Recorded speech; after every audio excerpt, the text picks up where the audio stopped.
La communauté économique des États de l'Afrique de l'Ouest, CEDEAO, a prononcé hier, 9 janvier 2022, des sanctions contre le Mali lors du sommet Dakar.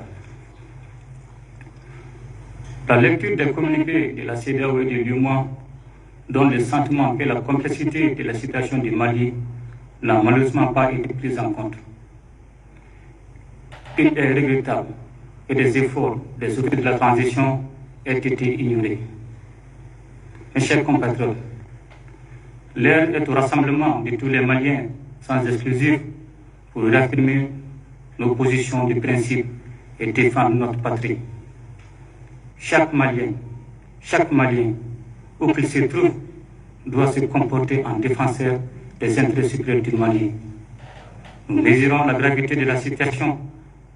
Il revient à chacun de taire les divisions de quelque nature que ce soit, de se retrouver autour de l'essentiel qui est le Mali, notre patrie. Aussi, j'en appelle à une mobilisation constante et à une résilience face à la situation. Mes chers compatriotes, nous avons tenu les assises nationales de refondation afin de recenser l'ensemble de vos préoccupations pour bâtir un Mali nouveau. À cette occasion, je m'étais engagé à transmettre à la CEDEAO les conclusions assorties d'un chronogramme des élections. C'est dans ce cadre que j'ai dépêché une mission interministérielle le 31 décembre 2021 auprès du président de la conférence des chefs d'État pour expliquer notre démarche. Mes chers compatriotes, l'histoire sociopolitique de notre pays nous a prouvé à maintes reprises qu'il nous fallait impérativement revoir en profondeur notre système afin d'éviter un éternel recommencement. C'est cela que nous avons tenté de faire comprendre aux chefs d'État de la CEDEAO, car le Mali est un pays pour qui l'intégration africaine vaut la renonciation à une partie de son territoire. Il est donc temps pour nous, chers Maliens, de nous retrouver, de nous renforcer afin de pouvoir exister en tant que nation, exister dans toute notre diversité.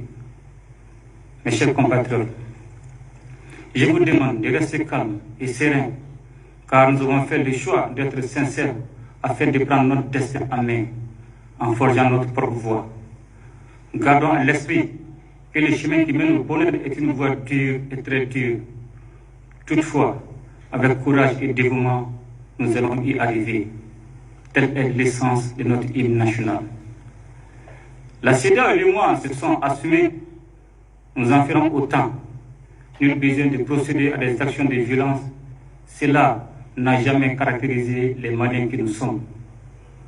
Nous avons espéré qu'avant la conférence extraordinaire de la CEDEAO, un examen minutieux serait fait du chronogramme soumis et une période serait donnée pour discuter sur notre proposition avant de se prononcer.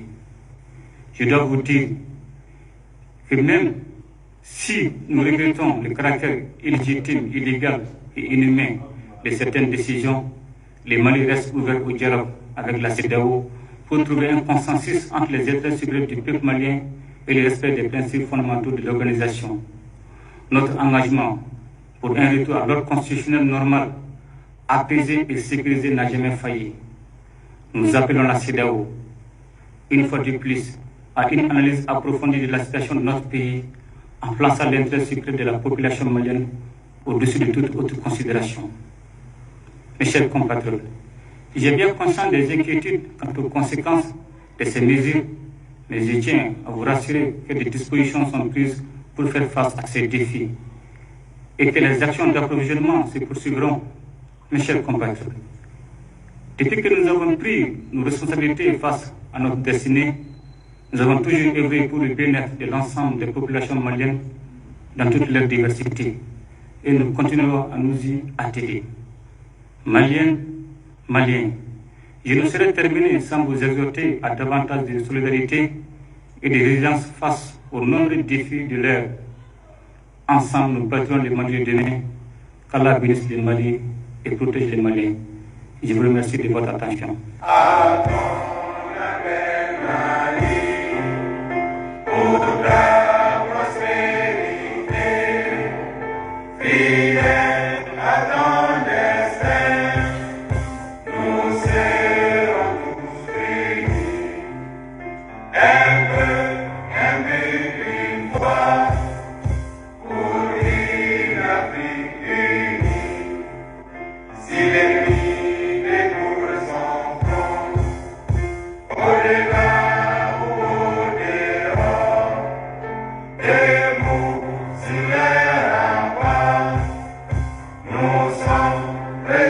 vais mourir.